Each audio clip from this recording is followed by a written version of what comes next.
Elmwood Lane was the kind of street that looked perfect in photographs. White picket fences lined the sides, their surfaces gleaming in the sunlight. Neatly trimmed lawns rolled gently down to the sidewalk, adorned with colorful flower beds that hinted at the care of their owners.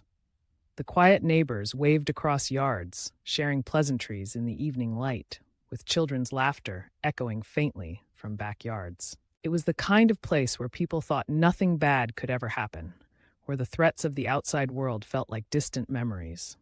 But on the night of October 14th, that sense of calm was shattered. Clara Jennings, a 32-year-old schoolteacher known for her warmth and kindness, didn't come home that evening. Her absence was noticed almost immediately.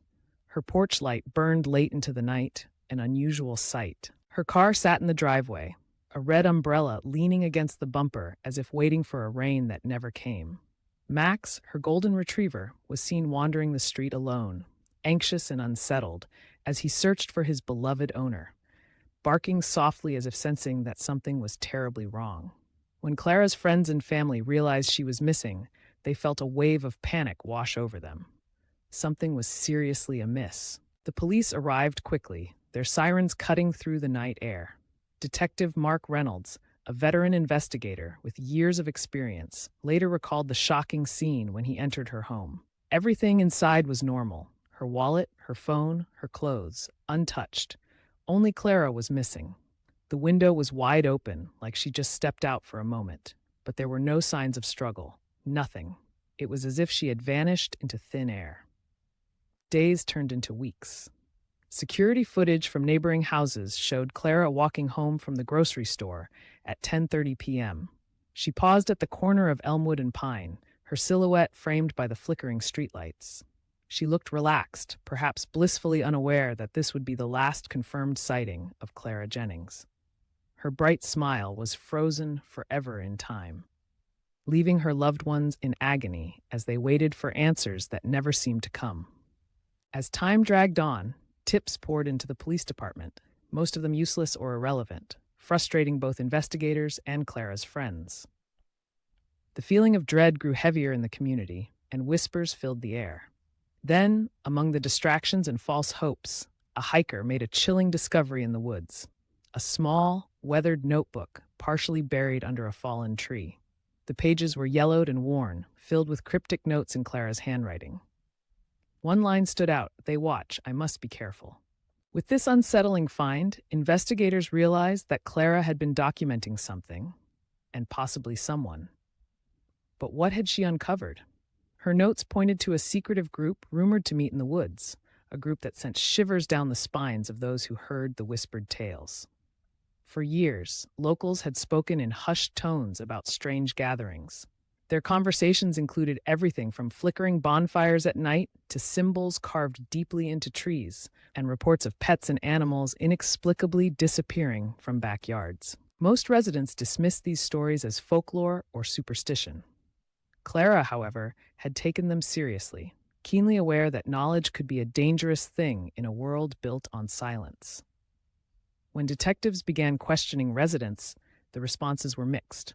Some brushed their inquiries off, claiming the gatherings were harmless social events, little more than friends enjoying a fire under the stars. Others were evasive, their eyes darting away as if afraid of being overheard. What they did know was this: soil samples taken from Clara's windowsill matched the ground where the group was known to gather, providing a chilling connection that deepened the investigation. Neighbors began recalling odd details from the night she vanished.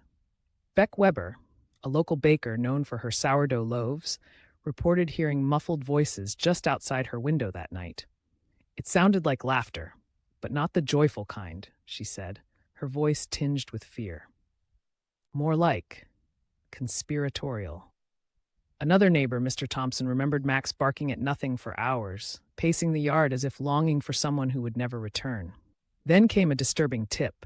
An anonymous caller claimed to have seen Clara alive days later, wandering the woods with a notebook in hand, a look of determination on her face, before disappearing into the trees. The report was never confirmed, but it deepened the mystery surrounding her fate.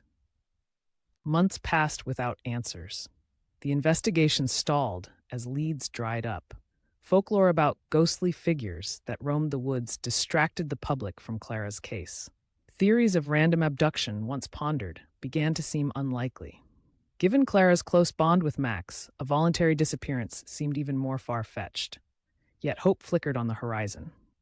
More sightings emerged. Hikers reported a shadowy figure in the woods, wearing a jacket that looked like Clara's. Police searched tirelessly, but the figure eluded them each time, disappearing into the trees like smoke. Frustrated and desperate, forensic teams re-examined Clara's notebook and uncovered hidden writing, coded entries pointing to landmarks in the forest.